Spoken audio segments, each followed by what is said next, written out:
හිත සතුටින් ඉන්න. ඔන්න මේ ටික අහන්න.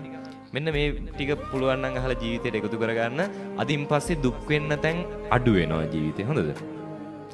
සතුටින්ම ඉන්න පුළුවන්, නිදහසේම ඉන්න පුළුවන්. අනුන් ගැන හිතුවොත් තමන් ගැන හිතුවොත්? තමන් ගැන හිතුවොත්.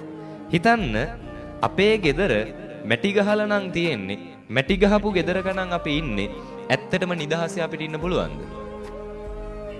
අමාරුයි නේ. ඉන්න වාරයක් පාසා රැයක් ගානේ කියන්නේ අපේ ගෙදර තාම මැටි ගහලා අපිට තමයි මේකත් හදාගන්න බැරි උනේ. මැටි ගියක් තිබ්බොත් නිදහසේ නිින්ද යනවද? නැහැ. ප්‍රශ්නේ තියෙන්නේ අපේ ගෙදරද අල්ලපු ගෙදරද? ප්‍රශ්නේ තියෙන්නේ ඇත්තම ප්‍රශ්නේ තියෙන්නේ අපේ ගෙදරද අල්ලපු ගෙදරද? මීට අවුරුදු 30 40කට කලින් ගොඩාක් ගෙවල් කොහොමද තිබ්බේ? මැටි ගහලා. ඒ කාලේ නිදහසේ නිින්ද ගියේ නැද්ද? නිින්ද ගියා. ඒ කාලේ ඒ ගෙවල් වල නිදහසේ හිටියද නැද්ද? හිටියා. ඇයි ඒ? මැටි ගහලා තියෙන්නේ අපේ ගෙදර විතරක් නෙවෙයි. අල්ලපු ගෙදරත් මැටි ගහලා නිසා. අද අපේ ගෙදර මැටි ගහලා තිබ්බොත් ඇයි නිදහසේ නිින්ද යන්නේ නැත්තේ? අල්ලපු ගෙදර සිමින්ති ගහලා තියෙන නිසානේ. අල්ලපු ගෙදර කොන්ක්‍රීට් ගහලා තියෙන නිසා, සිමින්ති ගහලා හදලා තියෙන නිසා තමයි අපිට අපේ මැටි ගෙදර ප්‍රශ්නයක් වුණොත් වෙන්නේ. පොල් සම්බලුයි බතුයි කාලා හරි සතුටින් ඉන්න පුළුවන්ද බැරිද? පුළුවන්.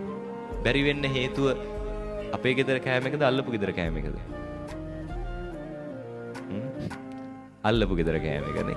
හරි. මතක තියාගන්න අපි යන වාහනේ තමන්ගේ ගෙදර වාහනේ පුඩ් බයිසිකලයක් වුණත් නේ මෝටර් සයිකලයක් වුණත් හරි සතුටින් නිදහසේ ගෙදර අය එක්ක යන්න පුළුවන්.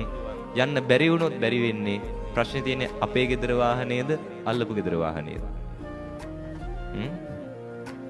අල්ලපු ගෙදර වාහනේ. මතක තියාගන්න සතුටින් ඉන්නවා නම් Tamanට තියෙන ටික මේ ඇතිද නැද්ද? ඇති. මම දැක මේ ළඟදී වීල් එක ගහලා තියෙනවා පිටිපස්සේ මෙන්න මෙහෙම. මේ මට මම වෙන්න මේ හොඳටම ඇති.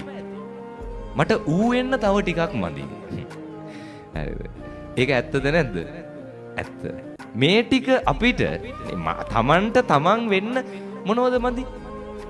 මේ තියෙන ටික ඇතිනේ. මේ ටික ඇති Tamanට Taman වෙන්න. ප්‍රශ්නේ තියෙන්නේ කොතනද? අර උන් වෙන්න ටිකක් මදිනේ.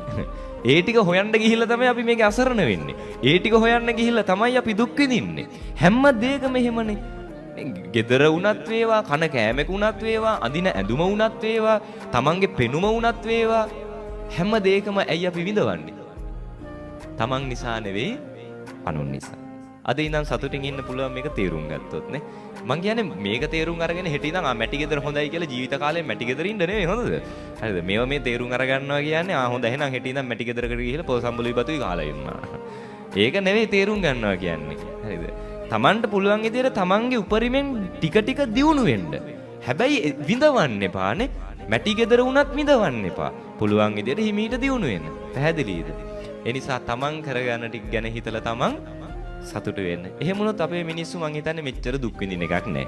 මෙච්චර ඉක්මනට වයසට යන එකක් නැහැ. මෙච්චර ඉක්මනට ලෙඩ රෝග හැදෙන එකක් නැහැ. හරි සතුටින් නිදහසේ ඉඳී. අනුන්ගේ වැරදිම පස්සේ හඹවගෙන යන එකකුත් නැහැ.